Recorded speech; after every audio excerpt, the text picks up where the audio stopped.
भागवत महापुराण की जय। कृष्ण कन्हैया लाल की जय।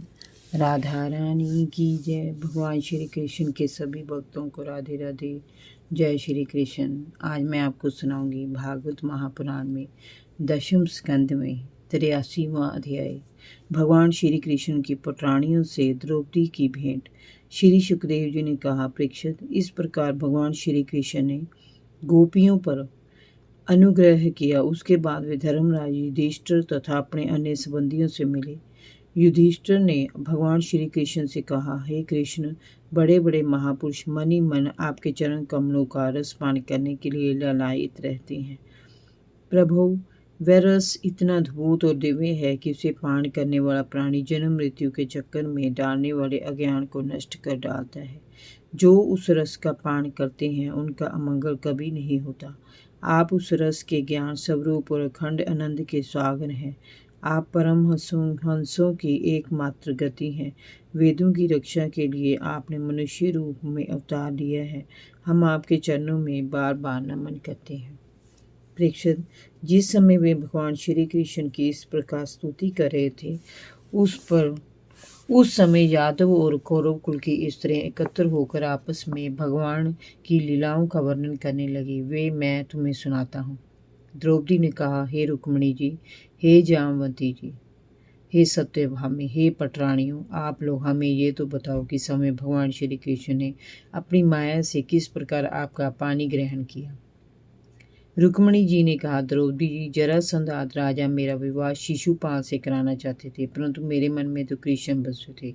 सो मेरी प्रार्थना पर वे मुझे ऐसे घर लाए जैसे सिंह बकरी और भेड़ों को झुंड में से अपना भाग छीन लाता है। मेरी तो यही इच्छा है कि जन्म जन्म मुझे उन्हीं के चरणों का आश्चर्य प्राप्त होता रहे। सत्यभामा ने कहा, द्रौपदी जी, मेरे पिताश्री अपने भाई परसेन की मृत्यु से बहुत दुखी थे। उन्होंने उनके वध का कलंक भगवान पर लगाया था। तब वे उस कलंक को दूर करने के लिए वन में गए और ऋक्षराज जामवन पर विजय प्राप्त करके स्वयं मंतक मणि ले आए और मेरे पिता को दे दी। मेरे पिता इस मिथ्या कलंक से भयभीत हो गए। तब उन्होंने स्वयं मंतक मणि के साथ मुझे भी भगवान को सौंप दिया।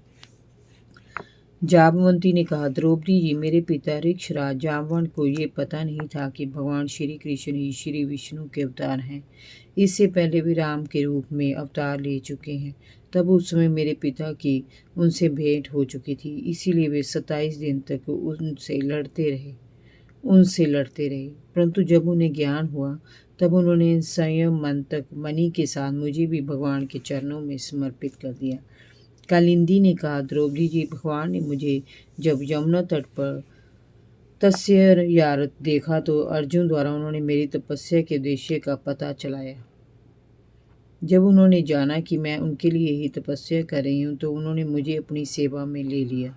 मित्रविंदा ने कहा, द्रौपदी जी, मुझे तो भगवान ने संवयवर में जीता था। मैं तो जन्म जन्म की उनके श्री चरणों की कृपा की प्यासी हूँ।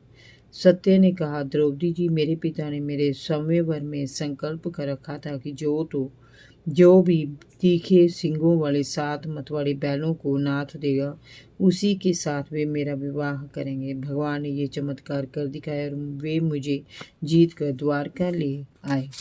भद्रा ने कहा, द्रौपदी जी, भगवान मेरे मामा के पुत्र हैं। मेरा मन उनमें अनुरक्त हो गया था। तब मेरे पिता ने स्वे इच्छा से मेरा विवाह भगवान से कर दिया। मुझे तो मुंह मांगी प्रभु भक्ति प्राप्त हुई है। लक्ष्मणा ने कहा, द्रौपदी जी, देवऋषि नारद के मुख से भगवान की लीलाओं का गुणगान सुनकर मेरा मन इनमें अनुरक्त हो गया था। मेरे पिता बृहदसेन ने मेरे विवाह के लिए संवयवर रचा था। उसमें आपके संवयवर की भांति ही एक मछली की आंख को भेदना था, परंतु मेरे संवयवर में मछली ढकी हुई थी और उसकी परछाई जल में पड़ रही थी। उसे देखकर ही उसकी आंखें भेदनी थी। बड़े बड़े वीर उसे नहीं कर सके। तब भगवान ने पलक झपकते ही वह लक्ष्य भेद कर दिया था और मेरा पानी ग्रहण किया था। 16,000 रानियों की ओर से रोनी जी ने कहा, द्रौपदी जी, भगवान ने भौमासुर को मारकर उसके बंदी गृह में बंद अनेक राजाओं की 16,000 कन्याओं को मुक्त कराया था। उन्हें भगवान ने स्वीकार किया और अपनी दासी बना लिया। हम सभी उन्हीं के श्री चरणों का स्मरण करती हैं जो जन्म मृत्यु के चक्कर से मुक्ति देने वाले हैं। हमें स्वर्ग का भोग नहीं चाहिए, हम तो जन्म जन्मांतर तक भगवान के श्री चरणों की दासी बने रहना चाहती हैं। जय जय श्री राधे। भागवत महापुराण की जय। कृष्ण कन्हैया लाल की जय। भगवान श्री कृष्ण के सभी भक्तों को राधे राधे। जय श्री कृष्ण।